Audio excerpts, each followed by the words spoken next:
পটুয়াখালীর কুয়াকাটা এখন যেন রূপকথার রাজ্য।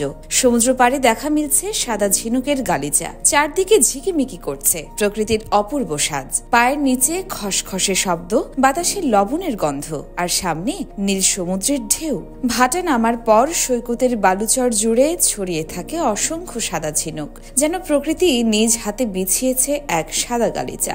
গঙ্গামতির পথে গেলে চোখে পড়ে এই অপূর্ব দৃশ্য।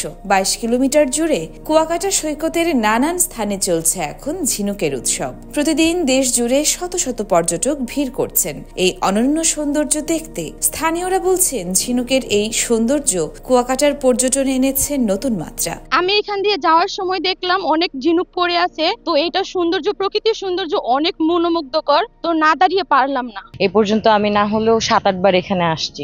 আজকে যে পরিমাণে ঝিনুক আমি দেখতেছি, এর আগে কখনো এতগুলো ঝিনুক আমি কখনো একসাথে দেখিনি। কুয়াকাটা পর্যটন এটি মূলত প্রকৃতির পর্যটন। এখানে যা কিছুই আছে সবগুলি আমাদের প্রকৃতির দেওয়া উপহার, আর এগুলি আমাদের পর্যটন প্রোডাক্ট। ইতিমধ্যে এর সাথে যোগ হয়েছে আমাদের ঝিনুক বীজ। এটা মনে হয় যেন সাদা চাদরে বিছানো, আর এই বীজটা ইতিমধ্যে পর্যটকদের কাছে খুবই একটা গুরুত্বপূর্ণ একটা স্পট হিসাবে পরিচিতি পেয়েছে।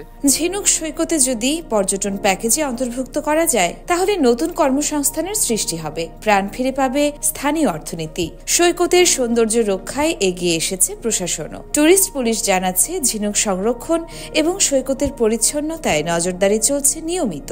ঝিনুকের গালিচায় হাঁটতে হাঁটতে মন ভরে যায় প্রকৃতির আবেশে। এ যেন শুধু এক সৈকত নয়, এ এক স্বপ্নের গন্তব্য, যেখানে কুয়াকাটার ঢেউয়ের সাথে কথা বলে প্রকৃতির সৌন্দর্য।